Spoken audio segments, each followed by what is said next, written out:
I typically talk about what I view as corruption in politics and major scandals. And there's a lot of stories about Joe Biden and Hunter Biden that are important, that we'll talk about, but that also feel like another grain of sand being added to the heap that is the controlled demolition of this country.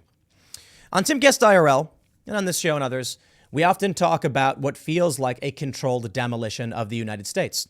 Donald Trump comes along and says he wants to make America great again. And this spoke to a lot of people. I think it spoke to Jack Posobiec. He wrote an article for Human Events called "I'll Never Forget What They Did to the Town Where I Grew Up." And it's a very, very important piece discussing American decay that I think people need to hear. It's not a salacious story about a Democrat politician or an establishment neocon Republican supporting them or anything like that. But we will talk about the corruption that we are seeing with the Biden family, the desperate legal defense they are mounting. But when reading those stories about Biden and having talked about them quite a bit over the past several years, I started to realize that what we're seeing now is urban decay, cultural decay, political decay. Everything just seems to be falling apart around us. And the question is it intentional or is it just the way things go? That hard times make strong men make good times make weak men make hard times. We are in the fourth turning. Is this how it has to be simply because of how humans behave? Not that it has to be that way, I mean, in terms of we have to do it. I mean, because of the way people are, because of luxury, and because of a lack of understanding of where we come from, everything starts to fall apart. And then once again, you will see a country where strong people emerge from the rubble. So it may not be all bad, but it certainly feels like we are watching the slow motion controlled demolition, be it in our buildings that slowly fall apart, in our neighborhoods that crumble, our streets and infrastructure that collapse. And while all of this is happening, we can see that our elites are working illicit business dealings overseas, being protected by our law enforcement apparatus, and sending hundreds of billions of dollars and more overseas to foreign countries for a variety of things, for their national defense, for their infrastructure, to nation build in Afghanistan. And at a certain point, you have to realize, whether it's cultural, political, or economic, it is falling apart. The cost of eggs through the roof, inflation, gas, etc. We're seeing an egg shortage, bird flu. People are struggling to buy food. Nobody seems to want to work. Maybe it was the COVID lockdowns, but I think what we're seeing, well, it predated all of this, because I've talked about the cultural collapse in this country related to how we produce content. We used to have Christmas music. I mean, we do, but these songs were written in the 50s. And we still listen to the exact same songs every single time, every single Christmas. Now, we do have some new Christmas songs sometimes. But why is it that we're not getting any new culture being made? It may just be cultural stagnation. The golden age is coming to an end.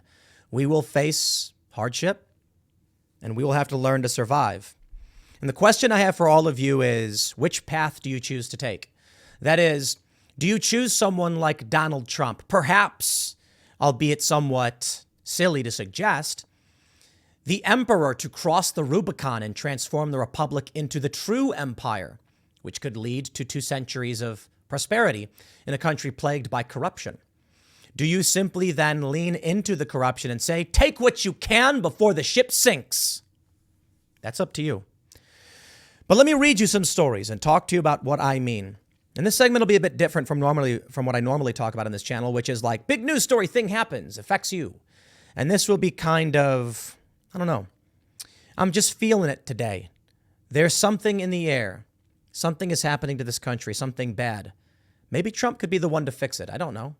Maybe it could be DeSantis. I certainly don't think it will be Joe Biden, Kamala Harris, or Gavin Newsom. But the question is, which direction do you think we need to go? So let me show you some of what I mean in terms of failed policy, in terms of failing culture, and the corruption that has rooted itself deep within our government. Before we get started, head over to timcast.com to become a member to support our work directly. As a member, you'll get access to exclusive members-only segments of the Timcast IRL podcast. You can see it right here. Click the Join Us button. And with your support, we'll do a lot of things. We're working on a physical location, a coffee shop. They're currently doing the preliminary work right now to set up construction, to build the bar and the plumbing. And however, we're going to end up setting up the food prep area. Well, not really food, but like coffee stuff. And the goal here, you will understand. We are trying to create physical spaces to repair the damage that is being done to this country with the loss of physical space. With the rise of the Amazons and the internet, storefronts are collapsing. Well, we want to make sure people have a place to actually meet each other and talk, because that is the core of building real community and fixing the problems that are happening in this country. It is not easy. It is frustrating. It is hard work every single day. And if you believe in what we're doing, thank you so much for being a member. But also don't forget to smash that like button, subscribe to this channel, share the show with your friends, because maybe Jack Posobiec's story will resonate with you. Jack Posobiec, who has longed for a time that has long since passed, the childhood that he grew up with. And I saw a tweet from him, and you know what? It reminded me of what it was like when I was a kid, growing up on the south side of Chicago, and where things have gone since then and how things have changed, sometimes for the better, with urban development, and sometimes for the worse. Let's read this story from Human Events. Jack Posobiec, I'll never forget what they did to the town where I grew up. And I will stress this point once more. This is not a story that Jack has written about the bad people in government and the bad things they do.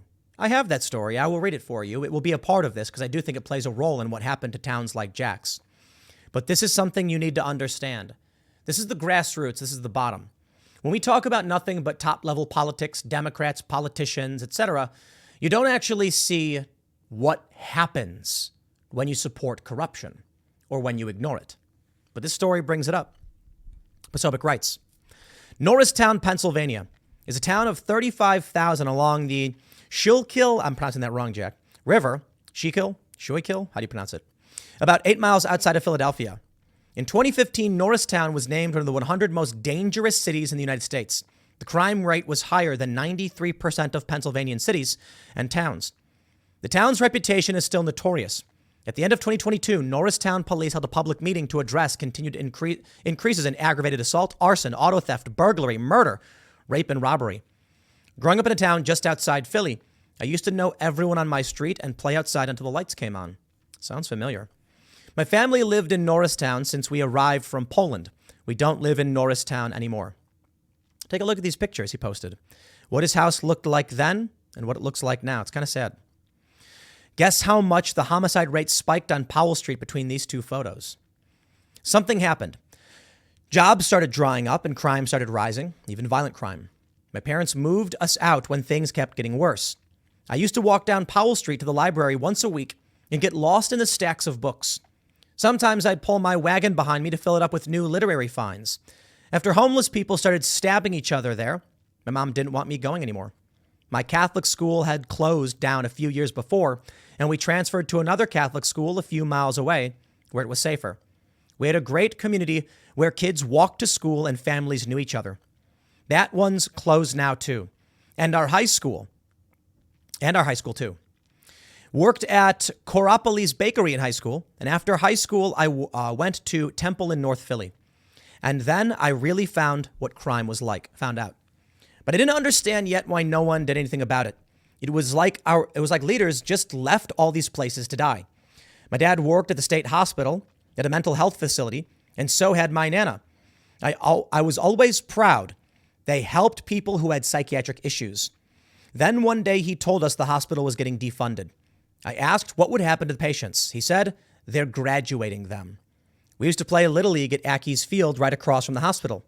They had issues with escapees before. But with this, they didn't want us being around in case former patients lingered around. And they did.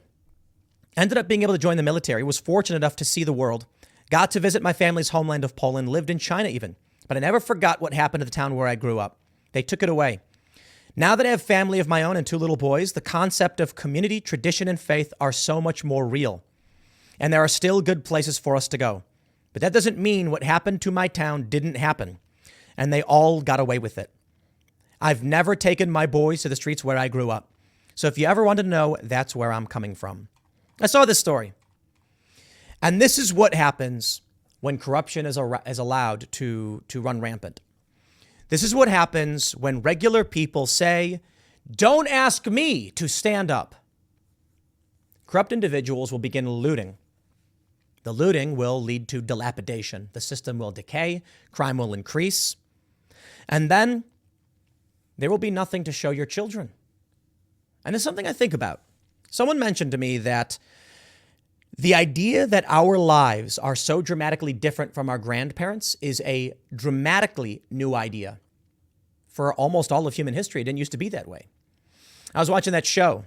What is it? Ancient Apocalypse. The guys appeared on the Joe Rogan podcast talking about, these pyramids. And what I learned was there were humans who spent their whole lives doing nothing but stacking bricks for almost no reason. There's a crazy thought. How did these great pyramids get built? How did the cathedrals in France, for instance, Notre Dame? It took hundreds of years. People dedicated their lives to building this thing. They did it to be a part of something. They did it because it was their culture. They did it because they were driven to do it. How could that be possible if your society was made up of looters and the corrupt, who instead of wanting to build a great structure that their children could see and come back to, instead, they take what they can, they consume it, and they burn the rest to the ground? Think about your hometown neighborhood and ask yourself this. I'm curious. Is there anything left to show your children? You lived hundreds of years ago, you'd lived the same life very similarly to your grandparents. And they'd say, me and your grandmother, we made this journey here. It took us 3 months. And we built this house. I want to show you where we used to live. And you'd walk back and it'd be very similar. There'd be people there and they'd be happy to see you because your lives were relatively the same. In fact, for many of these people, the grandparents were exactly where they were. And they said, we used to play the game out here too that you guys are playing today. Same building, updated. Same farmland, farmed again. Third generation. There are businesses that were in the family from the early 1800s into the early 1900s, 100 years, 3 generations, 4 generations. What now? What does Jack Posobiec have to show his kids? Nothing. The neighborhood's gone. It was gutted and destroyed. It fell apart. This is what I see when I look at what's going on in this country now and why I think about why I left the cities as crime is expanding. We lived briefly, a couple years, just outside of Philadelphia in New Jersey and South Jersey, and crime started getting worse, hearing about shootouts, hearing about Black Lives Matter riots, and then the lockdowns. And we said, let's get out of the cities. And Jack has talked about essentially the same thing. And this, I think, is why he's talking about it. The sad reality, I guess, is I question whether it's possible that if Jack did go back, could he save this and try and bring it back? But maybe, despite the convictions and the willpower, one man just cannot lift a whole town by himself. And so it really comes to the point where it's crashing down. And what can you do? I want to talk to you about the political corruption and where it leads to, but I want to show you a few things that are seemingly unrelated, but are. They're completely related. The first is Screen Rant. New Frasier reboot. Casting makes Niles' absence even worse. Oh, Niles is absent from the new Frasier reboot. Frasier, a spinoff of Cheers, and now being rebooted. How about that? And what's this? King of the Hill revival officially a go at Hulu. Think about the movies that we watch and what's really making it through, and what our culture has become. They're rebooting the same things over and over and over again. Hey, maybe we will really live just like our grandparents did. Your children will grow up watching The Simpsons just like you did, only it will be a crappier version of it. A copy of a copy of a copy. Is that it? Have we no new ideas? Can we not make new superheroes? Shout out to Eric July and the Rippaverse. They're trying. But the cultural stagnation is obvious and right in front of us. And it's not just that. When Jack Posobiec talks about the decay and the dilapidation, let's talk about modern television. Ooh, here's one. Welcome to MILF Manor. The most repulsive, exploitative, sordid, hate-to-hate show of all time. Where blindfolded moms rub down shirtless sons and TV finally hits rock bottom. You know why I love this? This story is a ripoff from 30 Rock. 30 Rock was a great show. What was it? We're going on like 14 years or longer. When was 30 Rock? 2006, 2007? And many of these shows were good. that we've had in the past. And we still do have some good shows. But I mean, right now everyone's like, ooh, The Last of Us. The greatest show. Ooh, this episode's so good. Are you watching The Last of Us? It's a video game. They made a video game over 10 years ago, and they're redoing the story. It's another reboot. I like the story. It's not bad. But it's just so much of what's around us is a reboot or new lowest common denominator content. MILF Island, that was the 30 Rock joke. And they were making the show to mock the idea of garbage reality TV. Have you seen Slap? They're doing this thing where two people stand there and you get slapped in the face. Wow. It's basically Ow My Balls from Idiocracy. You know, so maybe that's just me. Maybe I'm an old man going, it used to be so much better. Or maybe it really did. I saw this tweet from Carl Benjamin. Someone saying white supremacists, or they said fascists want you to believe in this fake reality. And it's like two people, and there's like a milk truck going by, and there's like some sheep, and there's like flowers, and it's like, it was never like this. This never existed. And it's funny because I'm like, it still exists. Carl Benjamin said people never stood on the side of the road as others rode horses and a milk truck drove by. That happened. They were like, no, it's fantasy, romanticizing childhood. No, these things existed, and they exist outside of these cities, but the cities have decayed and fallen apart. And I'll tell you where we go. I'll tell you where we go. I saw this story from the College Fix. Benefactor's family demands refund after University of Richmond removes name from law school. I'll give you the Cliff Notes. Guy donated money. They said, great, thank you. We're going to create a law school. T.C. Williams School of Law. The equivalent with interest. The amount of money given, $51 million. They decided today that because he was a slave owner, they're going to remove his name. It's cultural decay. We forget where we've come from. We tear down statues. Hey, maybe it's a controlled demolition, and it's on purpose. They've been tearing down statues over the past several years. In Columbus, Ohio, they took down a statue of Columbus, taking away what represents where we come from. It's a culture revolution. But let's talk about the politics that leads the charge. From the Daily Mail. Now, I got to be honest. I was thinking I'll lead with this story, and then I decided not to. Because I talk about the corruption of the Bidens and many Democrats and establishment Republicans and how they're basically people who are on the Titanic who watched the iceberg hit and then started grabbing whatever luxury items they could, silverware and fine china, and jumping on the lifeboat so that no one else could stop, so that they would be able to get away, save themselves, and take what they can. That's what this country is becoming. The ship is sinking, and they see it all around us. The cultural decay, the political decay, the economic decay, and the politicians, Joe Biden, for instance, they know. And so they're like, guys, 2008, that was a big warning sign. We hit an iceberg. How much time do we have left? We don't know.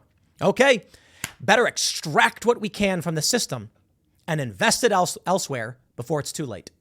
And that's really how it feels. So do I need to lead off another segment by being like, hey, you know those corrupt guys in office that are doing bad things? Still corrupt. No, I need to lead and finally say, this is what happens to what you love. This is what happens to what you care about when these people are allowed to grind us to dust. There is a way to upright the ship. We're headed for an iceberg. Maybe we've already hit it. And you have a choice. They were so deeply offended by Make America Great Again, I have to wonder if it's intentional. Donald Trump said, secure our borders, bring back jobs, find peace. And they said, no, you fascist. Because they're evil people who want all that is good to be destroyed. They're segregationist. They're racist. They sterilize children. And it's terrifying. I don't have all the answers. Hunter Biden has millions worth of legal debt, and allies want to start a fund to hire him a team of attorneys to fend off federal investigations from Republican attacks. And they will tell you, in fact, it is the Republicans who are corrupt. Now, don't get me wrong. A lot of the establishment Republicans, yeah, I'd certainly think so. But the narrative machine, it's evil stuff. And it seeks to just suck the life force from this country so that it dies. Whether intentional or otherwise, that's what's happening. And maybe it has to be turned around. Donald Trump's a weird guy, I'll tell you that. I don't know if he's the perfect guy, but he's the guy you get. I don't know if he's the right guy for 2024. Maybe it's DeSantis. But I tell you this, man. When your bet is between a corrupt family that is grinding this country to dust and Donald Trump's your answer. You know why?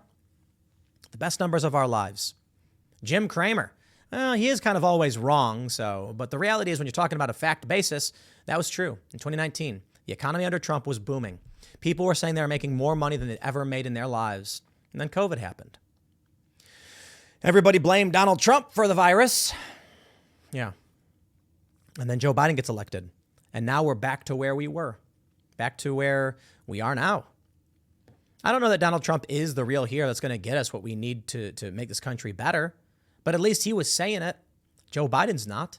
Joe Biden's corrupt son is doing presumably a whole bunch of illegal things. Emails suggesting he had access to confidential information? How is that possible? What about Joe Biden? FBI also searched the Penn Biden Center in November after the president's lawyers found 10 classified documents. More revelations come out despite White House claims of transparency. How come we didn't know about this? The FBI raided the Penn Biden Center and we didn't know because they are corrupt. Donald Trump so much as farts, and every major newspaper reports that's what's happening. Silly. Why aren't the newspapers reporting on this? I will tell you why. It is actually quite simple. Cultural decay. Newspapers, what do? They write what gets traffic, what sells sponsors and memberships. So the other day when Jim Jordan was on with Chuck Todd on Meet the Press and was talking about the Biden classified documents, you had Chuck Todd say, well, what about Donald Trump? Well, what about Donald Trump? And he's like, Donald Trump was the president. The documents were in a locked, secured container protected by the Secret Service. Joe Biden put them in his garage, in his office, unsecure. And now we have information suggesting Hunter Biden had access to all of that. But the media doesn't care. They won't ask the questions. They won't get to the bottom of what's really going on with the corruption. They'll just say, our audience pays the bills and they hate Trump. So we will take their hatred, recycle it, and then vomit it back into their mouths. That is cultural corruption. And I don't know how you solve for that. Seeing that story from Jack Posobiec kind of freaks me out. And that's why I said a while ago, get out of the cities, get some chickens, maybe some goats and a cow. I don't know. Learn to be self-sufficient. I'm not saying be a prepper. Just learn to live the way we're supposed to, the way we used to. And maybe you'll be better off. Wake up every morning and do some hard work. You'll get fit. You'll be eating better. You'll be feeling better. The decay we are seeing, it is nightmarish. What will you see? Well, neighbors' kids can come over and can help tend to the chickens. Make sure they wash their hands. They play games. The kids can go ride their bikes. Maybe they'll get into some trouble. Maybe there'll be danger, but that's a part of life. Sometimes bad things happen. I mentioned I've been watching 1883. They do a scene where they talk about death. Some girl goes to take a leak and a snake bites her ass. She died from a snake bite. Now teach your kids. You don't want to experience that stuff. But it seems like ebb and flow, wax and wane. We lived hardship. Things got real good, but we maintained traditional moral values, the good ones, and got rid of the bad ones. We said we're gonna be innocent until proven guilty. We said, all that racism stuff gotta go. All that bigotry, we can't have none of that. But now we're at a point where we're coming to the other side of that hill, and downhill is next. Buildings are falling apart, crime is skyrocketing, neighborhoods in decay. And what really breaks my heart, it's a really easy thing to do to make yourself cry, is to go to any dilapidated neighborhood in any major city or look at photos and just imagine exactly what Jack Posobiec showed us. Look at that house, run down and destroyed, and imagine what it must have been like when it was first built. Imagine the young, newly married couple securing that loan when the price of the house was very cheap relative to their salaries, and they stood in front of it with a smile on their face. And the man said, honey, we got our house. Let's do this. And they went inside and they danced and they turned on the radio. Maybe I'm romanticizing. Maybe they showed up, they smiled, and they said, all right, let's get to work. And they started painting and they worked together. But it's work. How is that supposed to be romanticizing? That's just what we did. Today, I look at these houses when I go to Brunswick over in Maryland, and it's sad. Falling apart, storefronts gone. Where's the town square? Where's the watering hole? Where's the church? Oh, the church? It's a coffee shop now. That broke my heart. I'm not a Christian or Catholic. But to see, it's a good coffee shop. Don't get me wrong. I like those guys over in Brunswick. But it is sad to see that this church was closed. Nobody congregated anymore. Nobody came together as a community anymore for whatever reason. And so the church said, we're out. Maybe they built a different one. Maybe there's a better one somewhere. But just to see that now they just sell coffee there. Well, it is still good to see that people come and they hang out there and they play music. I really do like that. It may not be a church anymore, but they still are bringing people together. So that's a good thing. But it's sad to see the buildings around it and no more town center. Drive through downtown of any of these old cities and you'll see all the storefronts are closed. It's crazy. We were in Deptford in South Jersey, and nearby over in Woodbury, it's like all the storefronts are basically closed. This is pre-COVID. Where are the people who walk down Main Street, picking up the milk, bread, and eggs and waving and saying, hey, good to see you? One thing that I think about when it comes to friendship, people talk about how when you get older, you lose friends, you stop being friends, you end up just staying at home and things like that. And why is that? Why is that? Well, some have suggested it's because you had friends when you were young because you had to have friends when you were young. You went to school. You are two people from different backgrounds, but you were in a similar place. You were placed there. You developed similar interests or your shared interests, and you started to build things in common with the people around you. Thus, they became friends. When you got older and started pursuing your vision, you stopped being forced to have something in common with someone. We both had to be here, and we are both here, so let's be here. You shared interests. As you get older, you're no longer in those forced positions. You may find that you're hanging out with people from work. Not as much. You don't care for people's work as much. You have a family to take care of. And that's what I think about. When we lost the city center, when we no longer had our local neighborhoods, we no longer had anything in common with the people around us, and we are driven to the internet, where we find weird communities, and then outside, everything seems to fall apart. What it seems like is, with all of this corruption, we are inching towards living in the pod, owning nothing, and being happy, or whatever happy is when they define it. Perhaps you'll be in the pod, you'll be eating the bugs, and you'll be plugged into a virtual world where you're a king. Perhaps you're in the pod already, living in a pre-pod world, because you know what really made you happy? The freedom and luxury that came with life before you were in the pod. Maybe they said, you don't need to own anything. Go in the pod, enter VR world, we'll transport you back 20 years, and you will own everything. And you'll be happy. Because in the real world, you own nothing. Hey, but playing that game makes you happy, doesn't it? That's the scary reality of where this is all headed. So every day when I'm doing these stories and I'm looking at my content library, and I've got more Biden corruption, the Pelosi attack video, Elon and the censorship, Democrats and committees, the doomsday clock, vaccines, more leaked emails in Biden. This is amazing. There's so many of these stories. And then at a certain point, I just thought, so what? Do I come out here every day and just say, hey, you know that thing that's going on? Still going on. You know Hunter Biden's corrupt? Well, there's more of that. I don't care. I do care. I'm just like, I'm sitting here thinking, I'm not going to make another video being like, it's like being on a deserted island. Day 378, Hunter Biden's still corrupt. I thought about where this all leads, why it's happening, and these ideas that I've talked about before. And then I saw that piece from Jack Posobiec, and I'm like, that's it. Pizza Hut nationalism. The idea that when he was a kid, you had book it.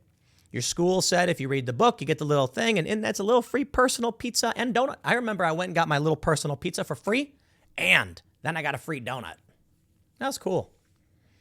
And I'm from this neighborhood there was no strong community. We had our church community and things like that, but you still had stuff like that. I think the reality is a component of how we see the past is a remnant, revenant. Sorry, that's the right word. It's a specter. We're protected by our parents. They showed us the good things. We enjoy these experiences. We can still do that for the next generation, but we have to make sure that we weed out this corruption. Corruption's always existed, but it really does feel now that it's worse than it's ever been. And I have asked them, older folks than I, is it worse now? And they say, I've never seen it this bad before. And that worries me. That makes me feel like we really are watching American decay, a controlled demolition. That's what this country faces. It's got to change. I mean, something has to change. Otherwise, what happens? One day your kids will wake up. It's like I'm watching the show The Last of Us. And Ellie finds a book, a billboard hits from the 80s, and she's like reading it, and she didn't even know what it is.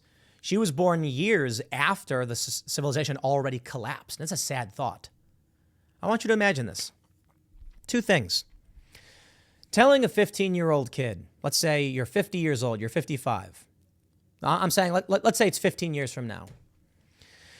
And you meet a 12-year-old kid, and you have to explain to them, we used to be able to go to a store, and they would have pizza already made. And you could take it out, bring it home, just put it in the oven, pizza done, ready to go. You could actually take, it was called a phone, cell phone, and you would dial a number, and someone would be like, we can make you that pizza. Now look, I'm not literally saying that we will face the apocalypse in 3 years or something like that. I'm saying that what you take for granted today may not be around tomorrow, and we don't know what that is. You may be telling that kid, we used to be able to go outside, and the government locked us down. That's a more realistic approach. Telling that 13-year-old kid, say, there was a pandemic, and then the government told everyone they couldn't leave their house. And then afterwards, they said, the climate change thing is really bad, so then they made everyone stay in their house. And, you used to be able to go outside and actually, smell flowers. And not anymore. Not anymore. The corrupt government officials will break into your house, they'll beat you, they'll take your stuff, and they'll make up criminal charges and disappear you if you say anything. That's the place we don't want to go. The other sad reality is you may just be like Jack Posobiec and never take your kids to where you grew up. And that's a sad thought, that you can't say, here's my house. That's crazy. I've driven past my old neighborhood a couple times, and if/when I have kids, or I should say when, because that is the plan, I'll bring them over. But with crime skyrocketing, especially in places like Chicago, it is a scary thought. Do you want to bring them to a place like that? Now, typically, I think the neighborhood I was in actually isn't so bad, and I think is generally improved. So it's not the same story as Jack's. But I think we see a lot of this. And I also want to mention that some of what Jack's story is may very well be just the process of gentrification and urban migration. Those things happen too. But based on what I'm seeing across the board and what people are telling me, it really does feel like the corruption is getting worse. The country is being gutted. The economy is in shambles. And our culture is stagnating. And the end result of this is going to be fragmentation and hardship. But I don't know. I'm not a psychic. I can only point out some sad stories and hope that people vote to make America great again. I'll leave it there. Next segment's coming up at 6 p.m. over at youtube.com/TimCastNews. Thanks for hanging out, and I'll see you all then.